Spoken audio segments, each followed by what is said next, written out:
歡迎大家嚟到 DX 嘅投資學啊！咁下一周講美股，周策略嘅觀點係恒指強勢回補，一枝獨秀；美指陰霾籠罩，尋求支撐。咁聽日係耶穌受難日啊，禮拜一又係呢個復活節啊！咁講美股市場即將係要迎來一個4日嘅小長假啊！咁大家都知道啊，近排呢一個關稅風波資本市場嘅波動非常之劇烈。咁好多個股都有一個比較大嘅一個回調。我同大家講，大跌係篩選金股最好嘅試金石。咁經過呢一次市場嘅一個調整啊，老實其實好多金股已經築備安全邊際。咁點樣去挖掘相關嘅機會啊？我哋繼續課堂。咁先講下港股嘅市場嘅觀點。我哋港股市場嘅觀點係強勢回補，一枝獨秀。強勢回補乜嘢啊？就係呢一個缺口啊。咁我喺前面呢一日大跌，我當時喺呢幾日嘅時候同大家講，大嘅跳空低開啊，呢一個缺口，根據我過往經驗嚟講，都係必補嘅，都係必補嘅。咁恒生指數呢個位置，我認為仲係非常之符合我嘅預期，正在慢慢咁去收復緊。咁你睇恒生指數呢個位置，入上嚟講呢個位置已經係行出咗咩6連陽啊！雖然呢個反彈相對嚟講比較波折，你睇呢個位置其實係收咗幾個假陰線，但係依然係乜嘢攞行攞數行出6連陽。咁尋日終於係一個回調，咁今日直接回補。而且我知道係聽日就係呢個耶穌受難日、復活節嘅一個假期，有4日嘅呢個時間窗口，但係恒指直接行出一個反包，所以你從技術上嚟睇，恒生指數呢個位置佢收復做多嘅意願係非常之強嘅，所以同大家講呢個一波反彈嘅目標位，我就先睇到呢個回補缺口，先睇到回補缺口再講。呢個係同大家技術上嘅一個分析。咁從基本面角嚟講咁我一直同大家強調一個觀點恒生指數點睇？重點睇2個因子，第一個係資金端，就係美元指數。你睇美元指數你一直喺度跌明顯有一個大空頭趨勢，直接已經係乜嘢破位啦，下跌空間打開。前面同大家講呢個位置，美元指數就一定要跌嘅。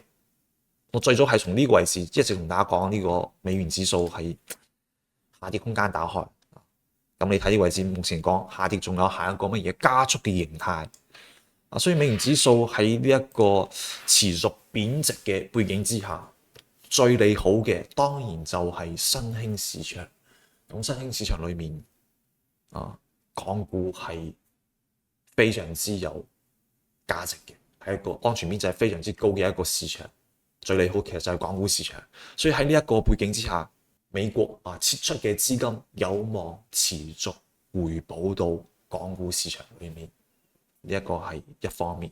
然之後就係政策，點解呢個位置港股一直跌唔落去？有乜嘢神秘力量喺度支撐住你？就係國家隊就係國家隊。咁大家知道呢個關稅風波之後，呢個國家隊政府嘅呢個救市誠意滿滿，唔單止係從政策上、資金上大力咁去維穩你睇下4月7號4月7號呢個匯金國新全部都係國家隊，人民銀行、國資委、金融監管總局、社保基金、中央匯金全部都喺度救市，真金白銀喺度救市。所以同大家講就係中國港股A 股同埋港股其實都係一個政策市。咁喺政策呢個位置大力托市嘅呢個背景之下，港股其實呢個位置想再回調難度係非常之大嘅。大家睇下市場最強嘅穩市組合拳，平準基金央行提供流動性支持，金融監管總局政策調整然之後國資央企齊齊回購。所以喺咁樣嘅呢個背景之下恒生指數我認為仲有望繼續強勢反彈，無論係從政策端定係從資金端嚟講，恒生指數繼續強勢概率非常之大。所以我喺前面我就一直同大家講，我哋要去逢低去積極做多。我尋日同大家講呢位置回調就係俾機會，你今日就係一個反包，所以恒生指數繼續睇好後市嘅反彈，特別係今日其實已經係將佢做多嘅呢個目的我認為已經係充分咁顯示出嚟。一般嚟講，大家知道呢個特朗普搞陣呢個政策嘅風險係特別大，但係有4日嘅呢個時間窗口，理論上佢呢個系統性風險係特別大嘅，但係佢依然乜嘢直接反包，呢個就係一個非常之關鍵嘅一個細節，該跌不跌，理應提升呢個係我對恒指嘅一個判斷。咁美股嘅話，陰霾籠罩，尋求支撐。咁喺講技術分析之前，我哋先嚟睇下尋日其實出咗唔少消息嘅。咁尋日最關鍵嘅當然就係美聯儲主席鮑威爾重申乜嘢？美聯儲先觀望再行動，警告面臨住通脹與經濟兩難挑戰，否認要救市。咁我前面同大家講，特朗普呢個關稅政策出嚟之後，下一個壓力交俾美聯儲。咁美聯儲呢個時候就睇佢點樣選擇，無非就兩種，一個就係救經濟，一個就係要抗呢個通脹。理論上嚟講，救經濟一定係優先度要更加大嘅。抗通脹佢嘅優先度肯定係冇咁高，但係而家美聯呢個鮑威爾嘅表態已經係好明顯，佢唔到最後一刻唔救經濟，目前嚟講目標仲係對抗通脹，所以呢個時候就點解美股尋日大跌嘅邏輯喺呢度？因為之前市場仲係認為鮑威爾呢個優先級仲係會係救經濟度，咁而家除非呢個魚死網破，佢只會救經濟之外，唔係話暫停呢個減息嘅節奏，仲要繼續放慢。呢個係一個核心嘅一個邏輯啦。鮑威爾重申，關稅對通脹嘅影響可能更持久，要確保一次性嘅物價上升唔會成為持續嘅通脹問題。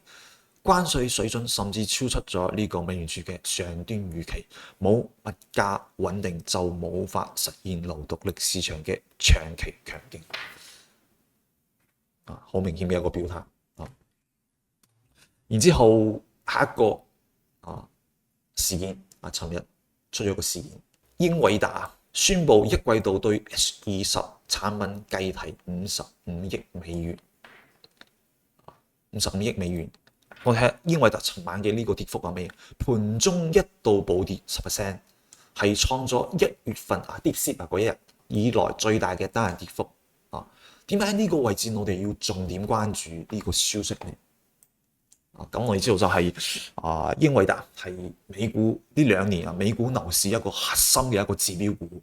咁英偉達而家佢有一個新嘅敘事，戴維斯雙殺計提咗55億嘅呢個費用。美股我預計迎來一個戴維斯雙殺。戴維斯雙殺係乜嘢？股價就等於每股收益再乘於呢個估值。咁估值方面關稅嘅風波不斷喺度增加，估值下滑。咁而家乜嘢？呢個成本端費用端又喺度提高緊，每股收益都要下滑。呢個係一個雙乘嘅關係。所以同大家講，一旦行出戴維斯雙殺，呢個跌幅50起步，呢個跌幅50起步。目前嚟講，佢從殺估值到殺業績嘅呢個階段，所以同大家講，大家要小心。所以喺呢兩個背景之下，鮑威爾否認要救市，美股戴維斯雙殺嘅呢個預期，美股呢位置，我認為我仲係我前2週周查嘅觀點，紅圖漫畫。呢位置大概仲係延續調整。呢個位置我更多認為係一個乜嘢？下跌中計。大家要謹慎，咁接住就係仲係分享我本週我睇好嘅一個行業啊，仲係醫藥。大家做晒醫藥，我喺4月8號我就同大家重點去分享健康啊，分享之後醫藥呢個行業嘅升幅啊，係排5日嘅升幅係排第一嘅，排第一嘅啊，咁說明醫藥嘅避險屬性正在得到資金嘅挖掘。咁醫藥後面仲有冇機會啊？有，咁邏輯其實我已經係喺呢個策略專項裏面寫得比較清楚，歡迎大家嚟做一個領取嘅。啊，呢度時候醫藥近排有個小嘅一個調整，我同大家講，就好似黃金其實我一直喺度同大家分享，如果有睇節目就知道，我連續分享呢一日我同大家分享，連續同大家去分享相關機會。啊，當時呢個位置就好多人話頂唔順，話好驚，咁你事後嚟睇，又全部升翻上去。所以同大家講之後，你只要選啱板塊，後面其實就係賺多賺少嘅問題。醫藥我認為佢非常有可能接力黃金持續強勢，可能係貫穿式嘅一個核心嘅主題啊！歡迎大家領取呢個策略專項啊！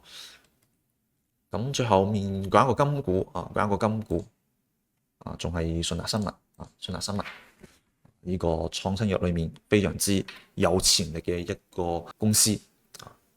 喺呢一次關稅風波，我前同大家講呢次關稅風波裏面，醫藥股可以話係獨善其身，因為醫藥佢一個商業模式佢係咩？佢有一個係授權，佢係屬於一個知識產權嘅知識產權嘅授權。佢呢一個關稅佢針對嘅主要係呢個貨物啊，但係醫藥佢嘅一個商業模式佢有呢個知識產權嘅授權，佢去攞呢個專利費。所以同大家講，醫藥可以話係呢一次關稅風波裡面係獨善其身嘅，非常之值得去關注。好啦，今日嘅節目就講到呢度啊，多謝大家收睇，下次節目我哋再見，拜拜。